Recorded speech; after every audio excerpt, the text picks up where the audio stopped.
할렐루야. 사랑하는 동인 가족 여러분, 여러분들의 삶과 가정과 생업에 하나님의 눈길과 손길이 늘 머물기를 축복합니다. 이번 주 요절은 에베소서 1장 5절입니다. 에베소서 1장 5절 우리 함께 암송하시겠습니다. 시작.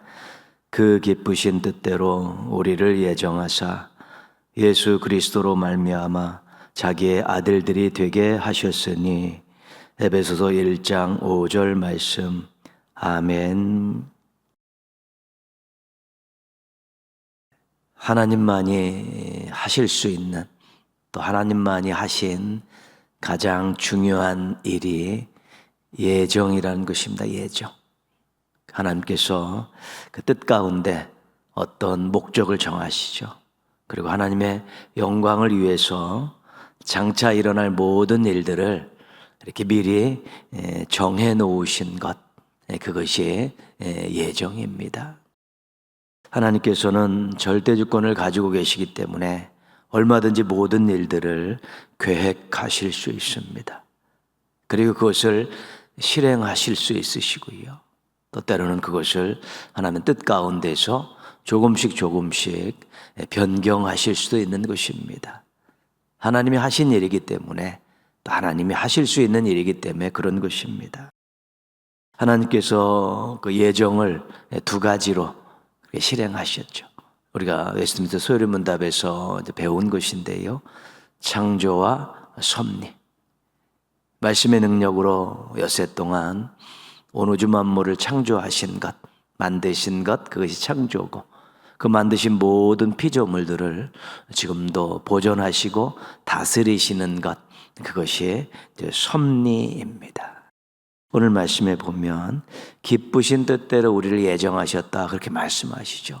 그러니까 우리가 이 땅에 태어날 때, 우리 하나님께서 생명을 주셔서 이 땅에 보내실 때 이미 하나님께서 다 계획하셨다는 것입니다. 목적을 가지고 보내셨다는 것입니다. 그렇기 때문에 모든 인생은, 이 땅에 태어난 모든 인생은 가치가 있고 의미가 있는 것입니다. 그런데 예수 그리스도를 통해서 자기의 아들들이 되게 하셨다, 이 말씀 있지 않습니까? 예수 그리스도로 말미암아 아들들이 되게 하셨다.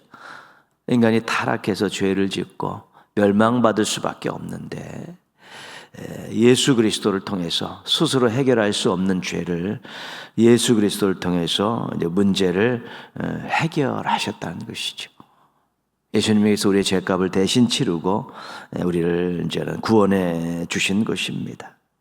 그런데 하나님께서 이 예수님을 미리 구약에 보면 약속하셨죠. 메시아를 보내셔서 구원하시겠다는 약속이 있었기 때문에 하나님께서 우리를 구원하신 것도 하나님이 이미 다 계획 가운데 있으셨고, 또 그 계획을 치르는 가운데 예수 그리스도를 보내시겠다는 약속도 주셔서 결국은 그 일을 이루신 것입니다. 그래서 우리는 우연히 태어난 존재들이 아닙니다. 우연히 구원받은 존재도 아닙니다. 하나님의 계획하에 태어나서 하나님의 사랑 가운데서, 하나님의 은혜 가운데서 구원받은 존재들입니다.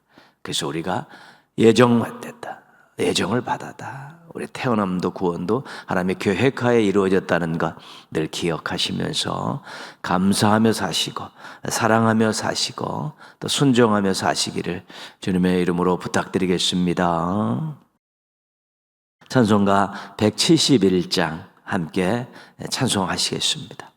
찬송하신 후에 이춘재 권사님께서 기도 인도해 주시겠습니다.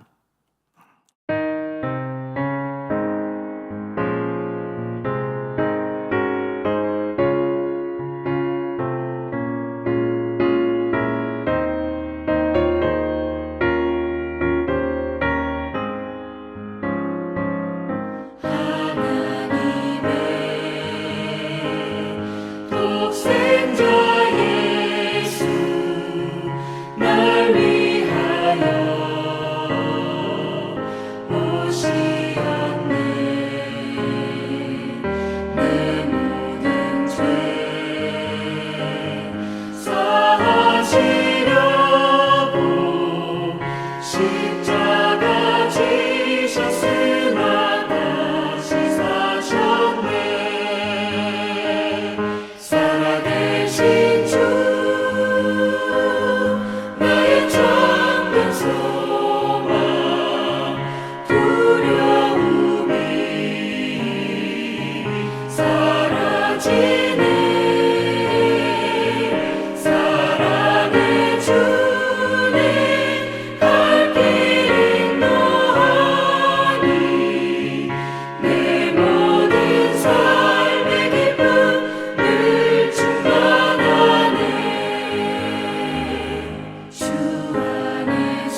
찬양과 영광을 받으시기에 합당하신 거룩하신 하나님 아버지, 지나간 3일 동안에도 여러 모양으로 살아갈 때에 지켜주시고 인도하여 주셔서 감사합니다.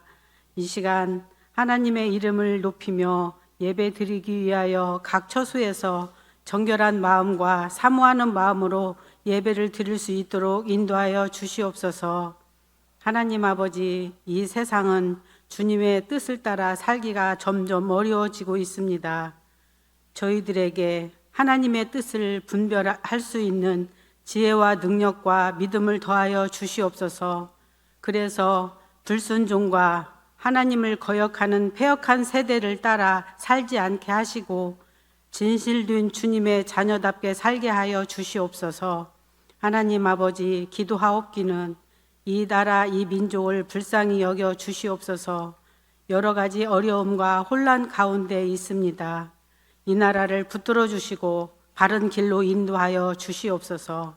대통령을 비롯해 정치 지도자들이 하나님을 두려워하며 지혜와 정직한 마음을 주시고 주의 진리로 정의와 공의가 바로 세워지는 나라가 되게 인도하여 주시옵소서. 다음 세대를 이어갈 사랑하는 자녀들이 3월부터 새 학기를 시작합니다. 교회에서, 가정에서 말씀 훈련 받은 자녀들이 소망하는 모든 것들이 주님의 선하심 안에서 형통하게 이루어지도록 지켜주시고 인도하여 주시옵소서. 어린이에서 장년에 이르기까지 늘 영육간에 강건케 하여 주시옵시고 각 가정에 믿지 않는 가족의 구원의 기도를 속히 들어주셔서 하나님을 섬기는 복된 가정들이 다 될 수 있도록 인도하여 주시옵소서. 또한 하나님 아버지, 교회의 각 기관과 부서가 있습니다. 모든 기관과 부서들이 세우신 목적에 따라 아름답게 교회를 섬기기에 부족함이 없도록 인도하여 주시옵소서. 말씀을 전하실 목사님께 성령으로 충만케 하시고 큰 권능을 더하여 주셔서 주님의 온전한 뜻이 선포되도록 인도하여 주시옵소서.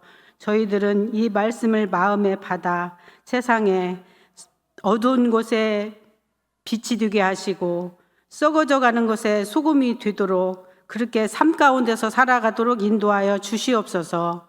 모든 걸 감사드리며 예수님의 이름으로 간절히 기도하옵나이다. 아멘.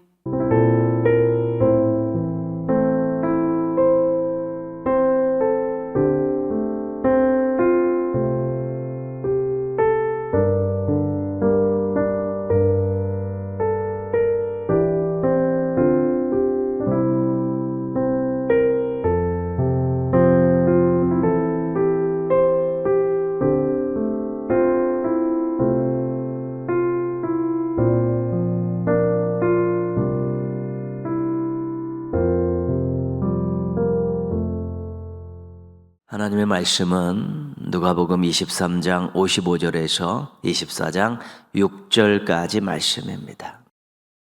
우리 함께 읽겠습니다. 갈릴리에서 예수와 함께 온 여자들이 뒤를 따라 그 무덤과 그의 시체를 어떻게 두었는지를 보고 돌아가 향품과 향유를 준비하더라. 계명을 따라 안식일에 쉬더라. 안식 후 첫날 새벽에 이 여자들이 그 준비한 향품을 가지고 무덤에 가서 돌이 무덤에서 굴려 옮겨진 것을 보고 들어가니 주 예수의 시체가 보이지 아니하더라. 이로 인하여 근심할 때에 문득 찬란한 옷을 입은 두 사람이 곁에 섰는지라. 여자들이 들어오 얼굴을 땅에 대니 두 사람이 이르되 어찌하여 살아있는 자를 죽은 자 가운데서 찾느냐. 여기 계시지 않고 살아나셨느니라. 아멘. 여호수아 중창단이 2024년 6월 2일 올려드릴 찬양으로 우리 함께 영광 돌리시겠습니다.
아멘.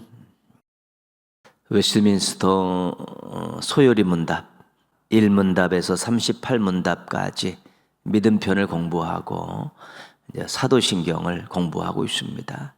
그 믿음편과 중복되는 것, 서로 보완할 내용들이 많이 있기 때문에 복습 차원에서 또 사도신경을 또 제대로 우리 또 고백하자는 차원에서 공부하고 있습니다.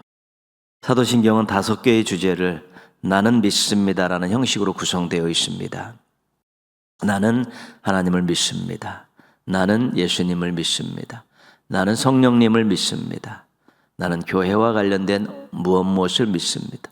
나는 성도와 관련된 어떤 것을 믿습니다. 이렇게 5가지 주제를 가지고 구성되어 있습니다. 제일 먼저 하나님에 대한 고백입니다. 나는 전능하신 아버지 하나님, 천지의 창조주를 믿습니다. 나는 하나님이 창조주이심을 믿습니다. 나는 하나님이 아버지이심을 믿습니다. 나는 하나님이 전능하신 분임을 믿습니다. 이 3가지로 그렇게 나누어져 있고요. 예수님에 대한 고백입니다. 나는 그의 유일하신 아들, 우리 주 예수 그리스도를 믿습니다. 나는 예수님이 하나님의 아들이심을 믿습니다. 나는 나는 예수님이 주님이심을 믿습니다. 나는 예수님이 그리스도이심을 믿습니다. 3가지로 고백하고 있는데 이 3가지 예수님의 고백 이후에 예수님의 생애와 사역을 관계된 내용들이 거기에 또 추가가 되어 있습니다. 어떤 내용인가 보면 우리가 암송하고 고백하는 내용이죠. 성령 잉태와 동정녀 탄생, 고난과 죽음, 부활, 승천과 우편에 앉으심, 재림, 이렇게 또 굵직굵직한 예수님의 생애와 사역과 관계된 내용들이 이렇게 쭉 기록되어 있고 지금 우리가 이 부분을 살피고 있습니다. 예수님에 대한 첫 번째는 그는 성령으로 잉태되어 동정녀 마리아에게 나시고, 성령 잉태와 동정녀 탄생이죠. 성령 잉태와 동정녀 탄생은 인간들이 할 수가 없습니다. 인간들의 방법은 남녀가 서로 육체적인 관계를 맺고 생명을 잉태하게 되어 있는데 이것은 하나님의 방법입니다. 하나님의 아들 예수님을 이 땅에 보내실 때 육신의 몸으로 보내시는데 신성을 유지하셔야 했습니다. 그래야 죄와 사망을 이길 수 있는 능력을 가지고 계셔야 되기 때문에 그렇습니다. 그래서 보내시면서 또 육신의 그런 모습도 온전하게 갖추실 수 있어야 됐습니다. 왜냐하면 그 죄인인 인간들을 대신해서 제물로 바쳐지기 때문에 그들과 같아야 됐기 때문에 그렇습니다. 근데 한 가지 이 제물로 드린 예수님은 죄가 없으셔야 됐습니다. 그래서 이 성령 잉태와 동정녀 탄생이라는 방법을 통해서 하나님께서 예수님이 이 땅에 오셔서 인간들의 죄를 해결할 수 있는 제물로 드려질 때 전혀 하자가 없도록 이 방법을 하나님께서 사용하신 것입니다. 두 번째는 본디오 빌라도에게 고난을 받아 십자가에 못 박혀 죽으시고, 그렇죠. 고난과 죽음. 빌라도가 그 예수님 그 재판의 최종 결정권자입니다. 근데 그가 신문하는 과정과 전체를 종합적으로 살펴볼 때 이 죄가 없다는 걸 알았죠. 그럼에도 불구하고 유대인들의 압력, 또 군중들의 폭거 이런 것들 때문에 결국은 그가 예수님을 죄인으로 인정을 하고 십자가형을 언도했습니다. 그래서 이 고난의 대표자로 그를 이제 지목했기 때문에 본디오 빌라도가 들어가 있고요. 예수님은 죄인인 우리들의 죄를 해결하고 구원하시기 위해서 고난받으시고 십자가에서 죽으셨습니다. 하나님의 공의를 이루시고 사랑을 보여주시기 위해서 자기 희생을 감당하신 것이죠. 고난과 죽음, 누구를 위해서요? 우리를 위해서 예수님께서 자기를 희생하신 그 사건이 고난과 죽음입니다. 오늘 내용은 장사와 부활입니다. 예수님께서 십자가에서 죽으시고 사흘 만에 부활하신 사건입니다. 어떻게 고백하고 있습니까?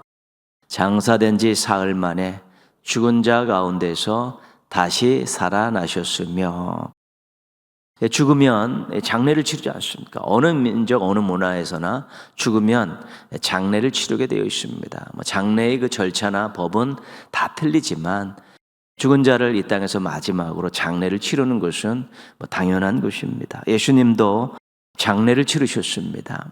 성경에 보면 요한복음 19장 40절에 이에 예수의 시체를 가져다가 유대인의 장례법대로 그 향품과 함께 세마포로 쌌더라. 누가복음 23장 53절에는 아직 사람을 장사한 일이 없는 바위에 판 무덤에 넣어두니, 예수님께서 유대인의 장례법대로 이렇게 염을 한 것이죠. 요즘 얘기하면 염을 잘해서 무덤에, 바위에 판 무덤에 예수님을 그렇게 안치한 것이죠. 이게 장례입니다. 장사 지낸 것이죠. 지난주에 예수님의 십자가 죽음을 공부할 때 그 의미에 대해서만 말씀을 드렸습니다. 세부적인 내용은 말씀드리지 않았습니다. 그런데 죽음과 관련된 세부적인 내용들이 실은 많이 들어가 있고요. 죽음과 관련된 것뿐만 아니라 장사 지내는 것에 대한 내용도 구체적인 내용들이 많이 들어가 있습니다. 왜 이렇게 죽음과 장사 지낸 것이 그렇게 구체적으로 그렇게 기록이 되어 있을까? 이것은 부활과 관계된 것입니다. 부활의 확실성을 말하기 위한 것입니다. 부활을 믿지 못하는 사람들도 있고요. 부활을 의심하는 사람들도 있습니다. 또 부정하는 사람들도 있습니다. 그런데 정말 죽으셨고 정말 장사를 치렀다. 이게 확실하면 부활에 대한 확실성도 더욱더 구체적으로 드러나는 것입니다. 마태복음 28장 11절 15절에 보면 이런 내용이 소개가 되어 있습니다. 무덤을 지키던 경비병들이 예수님이 부활하신 것을 확인을 했죠. 깜짝 놀라서 대제사장들에게 달려가죠. 이거 먼저 상급자에게 먼저 보고를 해야 되는데 대제사장들에게서 달려갑니다. 장로들이 경비들에게 이 돈을 줍니다. 돈을 주면서 뭐라고 이야기하냐면 그의 제자들이 밤에 와서 우리가 잘 때 도둑질하였습니다라고 보고하라 그러는 것이죠. 총독에게 너희들 징계받지 않게 우리가 조치해 주겠다. 이런 약속까지 주고 있죠. 경비병들이 바로 상관한테 총독에 가서 하면 이 업무 태만으로 이거 큰일 나는 것인데 대제사장들이 먼저 가서 그들에게 돈을 받고 제자들이 훔쳐갔다. 그렇게 보고를 하고 자들이 뒷배가 되어주겠다고 약속을 한 것입니다. 군인들이 돈을 받고 그렇게 하지요. 자기들 살겠다고 그렇게 한 것입니다. 성경의 15절에 보면 오늘까지 유대인 가운데 두루 퍼지니라. 그래서 이것이 막 점차로 소문이 퍼졌죠.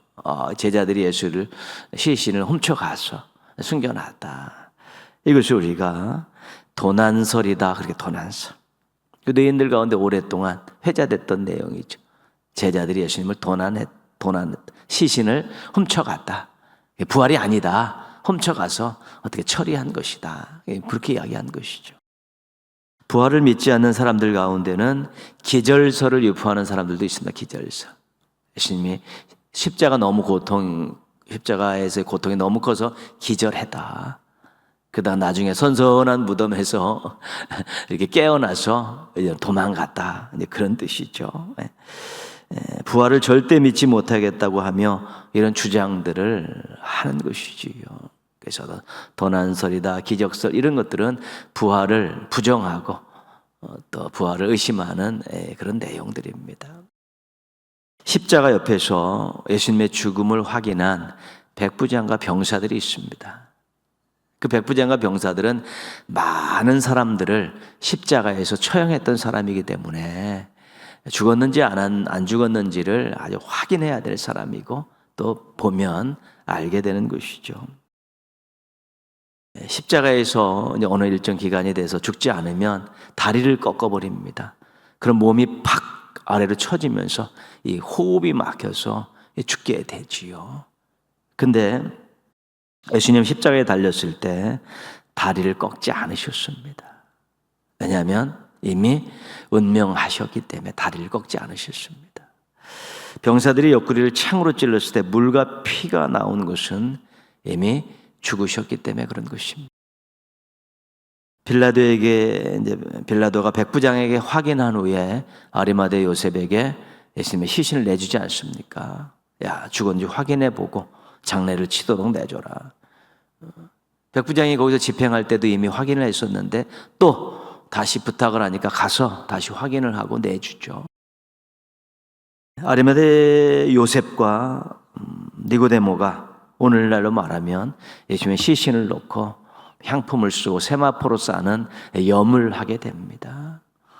그들은 예수님의 그 시신을 직접 눈으로 보고 손으로 만진 사람들입니다. 죽음을 확인한 사람들이죠. 새 무덤에 장사했고 큰 돌로 입구를 막고 병사들이 지켰습니다. 뭐 어떻게 그 안에서 살아난다 할지라도 빠져나갈 수 없는 그런 이런 내용들을 쭉 성경에서는 자세하게 기록하고 있는 것이죠. 그 예수님이 장사되셨다는 것이 왜 중요합니까? 확실하게 숨을 거두셨다는 것입니다. 죽음이 확실해야 부활이 확실해지기 때문에 죽음과 장사의 내용들을 구체적으로 잘 기록해 놓은 것이지요.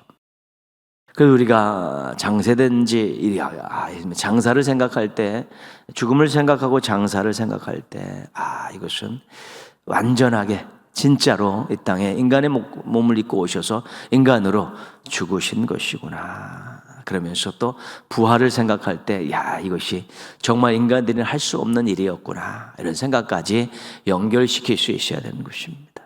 예수님은 분명히 십자가에서 죽으셨고, 또 무덤에 장사되셨습니다. 웨스트민스터 소요리 문답, 우리가 믿음편을 배웠습니다. 27문이 뭐냐면 그리스도의 낮아지신 내용은 무엇입니까? 그랬죠. 답입니다. 그리스도의 낮아지신 것은 그가 비참한 상태에서 태어나시고 율법 아래에 있으며 이 세상의 비참함과 하나님의 진노와 십자가의 저주의 죽음을 당하신 것과 매장되어 얼마 동안 죽음의 권세 아래 남아 있었던 것입니다. 우리가 그동안 배웠던 거 다 들어가시죠. 예수 그리스도 하나님의 아들이심에도 불구하고 하늘 보좌에 계셨음에도 불구하고 성령 잉태와 동정녀 탄생으로 비천한 상태에 태어나셨다는 것이죠. 인간의 몸으로 있고 마구간에 태어나셨으니까, 가난한 부부에게 또 이렇게 태어나셨으니까 그렇습니다. 그래서 인간의 몸을 입고 오셨기 때문에 율법 아래에 있었습니다. 이 세상의 비참함 다 겪으셨고요. 하나님의 진노와 십자가 저주의 죽음을 당하시는 거예요. 그렇죠. 고난받고 죽으셨습니다. 그리고 매장 다시 장사 지냈다는 거잖아요. 얼마 동안 죽음의 권세 아래 남아 있었던 것이다. 그래서 우리가 배웠던 성령 잉태, 동정녀 탄생, 고난과 죽음, 또 장사 지내, 여기까지가 그리스도가 낮아지셨다는 것이죠. 하늘에서 땅으로 내려오셨고 하나님의 아들이 인간으로 태어나셨다는 거예요. 이 그리스도의 낮아지신 것입니다. 28문 보시면요, 그리스도의 높아지심은 내용은 무엇입니까? 그리스도 높아지심의 내용은 내려오셨으니까, 낮아지셨으니까 또 높아지신 것이 있죠. 28 답입니다. 그리스도의 높아지심은 사흘 만에 죽은 자들 가운데서 다시 살아난 것과 하늘에 오르신 것과 하나님 아버지 우편에 앉으신 것과 마지막 날의 세상을 심판하러 오시는 것입니다. 사흘 만에 부활하셨죠. 죽음 장사까지 이제 내려가셨고요. 땅에 묻히셨으니까 사흘 만에 다시 살아나 부활, 하늘에 올라오실 때 승천, 하나님 우편에 앉아 계신 것, 마지막 날에 세상을 심판하러 오시는 것이죠. 땅에서 하늘로 올라가셨고 원래의 신분과 자리에 오르신 것이기 때문에 이것이 그리스도의 높아지심이다, 그렇게 이야기하는 것입니다. 오늘 말씀은 장사와 부활의 내용을 간략하게 정리하고 있습니다. 장사는 낮아지심의 최아래고요, 부활은 올라가심의 처음 사건이고 그렇습니다. 예수님의 장사에 깊게 관여한 사람은 아리마대 사람 요셉입니다. 십자가에 죽으신 것을 알고 이 공회원이고 공회원이라면 그 유대인의 그런 어떤 지도자급에 해당하는 사람인데 불구하고 아리마다 사람이 요래서 의로운 사람이고 하나님 나라를 기다리는 사람이다. 그래서 신앙을 가지고 있었던 사람입니다. 이 아리마다 사람 요셉이 빌라도에 가서 예수의 시체를 요구하고 허락을 받고 이제는 가지고 옵니다. 그래서 장사를 치러주죠. 장례를 아리마다 요셉이 치릅니다. 니고데모도 참여했고 또 뭐 무명의 사람들도 참여했겠죠. 무덤에 안치하는 것까지 이 아리마다 요셉에 다 한 것이죠. 자신이 예수님의 추종자라는 것을 공개적으로 표현한 것인데 위험한 일이기도 하죠. 유대인의 집단에서 추출되는 그런 아픔을 겪어야 되는 일인데 예수님의 죽음을 죽었으니까 이제 끝났네. 그리고 멈췄어도 되는데 그럴 수 없기 때문에 예수님의 극진히 장례를 치르려는 그런 일들을 이제 하고 계신 멋있는 신앙의 두려움을 떨쳐 공개하면서 자신이 불이익을 당할 것을 감수했던 사람이 아리마대 사람 요셉입니다. 55절 보시면요. 갈릴리에서 예수와 함께 온 여자들이 뒤를 따라 그 무덤과 그의 시체를 어떻게 두었는지를 보고 이 여인들, 예루살렘에서 따라온 여인들이 예수님이 십자가에서 죽으시는 것을 멀리서 지켜봤습니다. 죽음의 증인이고요. 아리마다 요셉을 중심으로 장사를 치르는 이 모든 것들을 여자들이 뒤를 따라가서 무덤에 안치되는 것까지 다 보았습니다. 장사 지낸 것의 증인이기도 하고 그런 것입니다. 그 여인들이 예수님께서 죽으신 것과 무덤에 앉히신 것을 분명히 확인했기 때문에 마지막 향품과 향유를 준비해서 예수님의 이제는 무덤을 찾아가죠. 경비병들에게 한 번만 선처해 주시면 우리가 마지막으로 예의를 갖추겠다. 그런 마음으로 갔는데 가니까 예수님의 시체가 없어진 것입니다. 그 여인들이 예수님의 시체가 없는 빈 무덤을 발견하고 거기서 찬란한 옷을 입은 두 사람을 만나게 되는 것이죠. 그 두 사람이 이렇게 이야기합니다.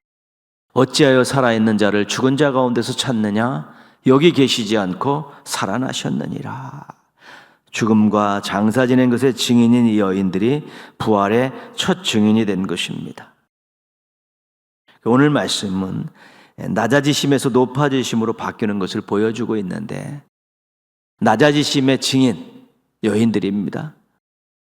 십자가에서 죽으시고 장사된 것 또 높아지심의 처음 부활을 이 여인들이 증인으로 서게 된 것입니다. 죽음과 장사의 확실성 때문에 부활도 확증을 얻게 되었습니다. 여인들 얼마나 놀랐겠습니까? 분명히 십자가에서 죽으셨고 장례를 치러서 안치를 했는데 찾아갔는데 시신이 없으셨죠. 부활하신 것입니다. 얼마나 놀랐겠습니까? 부활은 진짜다. 그렇게 생각하는 첫 번째 사람이 이 여인들입니다. 다 봤기 때문에 그렇죠. 그 후에 이제 제자들도 또 우리들은 또 믿음으로 이렇게 받아들이는 것입니다. 오늘은 부활 또 이야기하는데요. 부활은 의미만 살펴보도록 하겠습니다. 말씀 고린도전서 15장 57절입니다. 우리 주 예수 그리스도로 말미암아 우리에게 승리를 주시는 하나님께 감사하노니. 예수님은 승리하셨습니다. 십자가에서 죽으심으로 죄를 이기셨고 사흘 만에 부활하심으로 사망을 이기셨습니다. 그리고 예수님을 믿는 우리들에게도 죄와 사망의 권세에서 해방시켜 주셨고 또 예수님을 믿는 믿음을 가지고 승리할 수 있게 허락해 주셨습니다. 그래서 예수님은 승리자, 예수님을 믿는 우리들도 승리자, 이렇게 이야기할 수 있는 것입니다. 로마서 4장 25절입니다. 예수는 우리가 범죄한 것 때문에 내줌이 되고 또한 우리를 의롭다 하시기 위하여 살아나셨느니라. 예수님은 우리의 죄 때문에 죽으셨습니다. 죄를 해결하기 위해서, 속죄하기 위해서 죽으셨습니다. 예수님은 우리를 의롭다 하시기 위해서 부활하셨습니다. 의인을 만들기 위해서 또 구원하시기 위해서 살아나셨습니다. 우리를 의롭게 하시기 위해서, 구원하시기 위해서 부활하셨다는 거예요. 부활이 우리에게 얼마나 중요한지 모릅니다. 부활하셨기에 우리가 구원을 받고 우리가 의롭게 된 것이죠. 십자가와 부활이 우리의 죄를 해결하면서 우리 의인으로 만드셨고 십자가의 죽음을 통해서 우리 속죄하심을 통해서 우리를 또 구원의 길로 이끄셨기 때문에 이 부활의 의미는 정말 우리의 구원과 밀접한 관련이 있는 것입니다. 고린도서 15장 20절입니다. 그러나 이제 그리스도께서 죽은 자 가운데서 다시 살아나사 잠자는 자들의 첫 열매가 되었도다. 죽은 사람들 중에서 부활하신 사람 예수님이 처음입니다. 세상에서 사람들이 죽었다 이런 이야기 하지만 또 깨어나기도 하고 살아났다는데 부활이 아닙니다. 또 죽습니다. 그 사람들은. 예수님 진짜로 죽으셨다 다시 부활하고 계속 살고 계신 분 예수님밖에 없는데, 이 모든 것들이 우리에게 적용이 되는 것이죠. 우리는 첫 열매 되신 예수님을 따라 믿음을 갖고 살면 계속해서 이어지는 부활의 열매들이 되는 것이죠. 우리도 다시 부활할 수 있다는 것입니다. 이 땅에서 한 번은 육신으로 죽습니다. 예외가 없습니다. 누구든 다 죽습니다. 언제 죽느냐가 문제지. 다 죽는데 이 땅을 살아가는 동안에 십자가에 죽으시고 부활하신 예수님을 구주로 믿는 사람들은 첫 열매 되신 예수님의 뒤를 이어서 함께 부활하는 것입니다. 새로운 육신의 부활의 몸을 입고 부활하는 것입니다. 그래서 우리에게는 감사이고 죽음에 대한 공포를 물리칠 수 있고 우리는 또 다시 부활한다는 소망을 가질 수 있는 것이죠. 이 부활이 얼마나 대단한 것이 모릅니다. 부활이 우리에게 승리를 안겨주었고 부활이 우리들을 구원하게 하고 부활이 우리들에게 소망을 준 것입니다. 그런 의미에서 예수님의 부활을 우리가 고백할 때 이것이 우리들에게 엄청난 선물이다. 승리, 구원, 소망, 엄청난 선물을 우리에게 안겨줬기 때문에 우리가 부활을 고백할 때마다 하나님 베푸신 그 은혜와 선물을 생각하며 또 감격해야 되는 것입니다. 예수님의 부활이 없었다면 우리는 아무것도 아닙니다. 빈털터리입니다. 소망도 없습니다. 우리에게 부활이 없다면 우리는 가장 불쌍한 사람들입니다. 부활이 있는 줄 알고 살았는데 없다 그러면 가장 불쌍한 사람들이지요. 그런데 우리에게 부활을 통해서 우리가 부활의 확신을 갖고 고백하면 되면 나는 승리자입니다. 나는 구원받았습니다. 나는 소망 있는 사람입니다. 라는 그런 고백이 그 속에 같이 들어가 있기 때문에 행복한 사람이죠. 그렇게 되면 부활을 생각하며 자신이 얼마나 행복한 사람인가를 알게 되면 주님을 더 사랑하게 되고 또 주님을 위해서 더 헌신하며 살아가는 것입니다. 장사 지냈다 사흘 만에 부활하신 예수님 고백할 때마다 정말 부활의 확신성에 대해서 믿음으로 고백하시면서 자신에게 허락해 주신 하나님의 승리와 또 구원과 이 소망이라는 열매를 생각하며 감격하고 감사하고 주님을 뜨겁게 사랑하며 살아가는 또 순종하며 살아가는 우리 멋진 성도들 되시기를 주님의 이름으로 축원합니다. 기도하겠습니다. 예수님의 죽으심, 장사되심, 부활하심을 고백할 때마다 감격하고 감사하고 더 세심하고 묵직한 사랑을 느끼면서 우리 평생 사랑하며 살겠다고, 평생 영광 돌리며 살겠다고 또 다짐하며 그렇게 살기 위해서 노력하게 해달라고 기도하시고요. 이 나라 내란 사건이 빨리 종결되고 새로운 지도자, 새로운 정책, 새로운 역사가 이제 시작되고 펼쳐질 수 있게 해달라고 우리 한번 같이 오늘의 말씀을 가지고 기도하고 나라를 위해서 한번 같이 기도하겠습니다.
아버지, 또 주중에 시간을 내고 장소를 잡아 하나님 앞에 겸손히 머리 숙일 수 있는 시간을 주시고 기회를 주시고 믿음을 주셔서 감사합니다.